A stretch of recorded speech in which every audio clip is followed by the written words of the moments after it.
Point पे आऊँगा।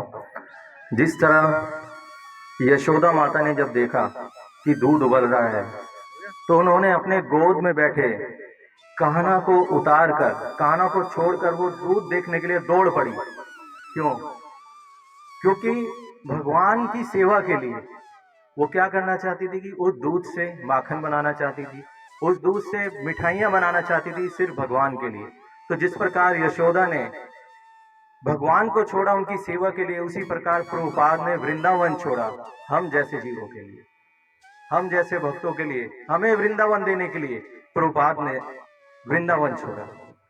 एक पुस्तक में पढ़ रहा था, उसमें प्रभुपाद का वार्तालाप है बॉब कोहेन नामक एक पत्रकार से।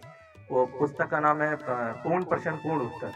वो बॉब कोहेन जो पत्रकार था, उन्होंने ऐसे ऐसे प्रश्न किए जो पूरे साइंटिफिक प्रश्न थे, और प्रभुपाद ने उन पूरे प्रश्नों का जो उत्तर दिया वो भगवत गीता और भागवतम के कथनों से दिया।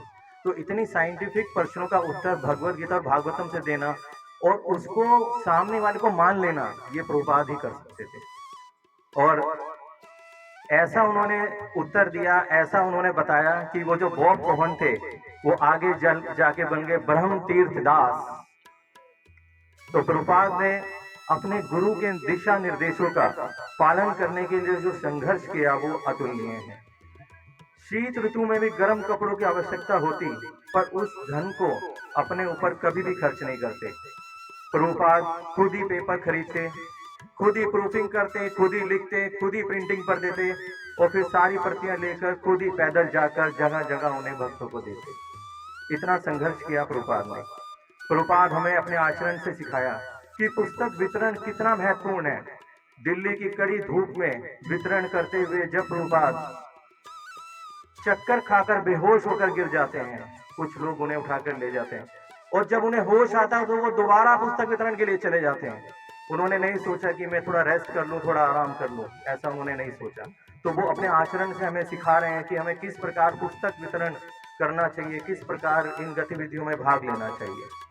प्रभुपाद ने 1922 में अपने गुरु के निर्देश मिले प्रभुपाद को, और 1965 में वो अमेरिका पहुंचकर उनका पालन किया। अपने जीवन के 43 साल अपने गुरु के वचनों का पालन करने के संघर्षपूर्ण जीवन व्यतीत किया। तैयारी करी उन्होंने 43 ईयर्स। उन्होंने हमें सिखाया कि किस प्रकार अपने गुरु के प्रति शरणागति का भाव रखना चाहिए।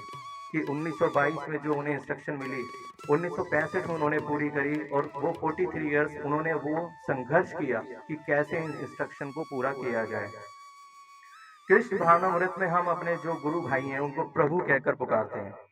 प्रभुपाद ने हमें बताया कि प्रभु का अर्थ स्वामी, इसका अर्थ कि हमें दूसरे को स्वामी और अपने आप को उनका दास बन के मानना चाहिए। तो कितने आसान शब्दों में प्रभुपाद हमें बताते हैं कि प्रत्येक जीव के अंदर भगवान का अंश है, और उसी प्रकार हमें अपने आप को दास समझकर दूसरे के व्यक्ति को, आध्यात्मिक जगत की सोच है कि मैं आपका दास हूं और आप मेरे स्वामी। प्रभुपाद के अंतिम समय में एक भक्त उनके लिए अपने प्राण देने को तैयार थे, पर प्रभुपाद ने कहा कि तुम्हें इसकी जरूरत नहीं है, तुम्हें बस इतना करना है कि जब मैं ना हूं तो तुम सब आपस में मिलजुल कर रहो और इस कृष्ण भावनामृत संघ को आगे बढ़ाओ। हरे कृष्णा।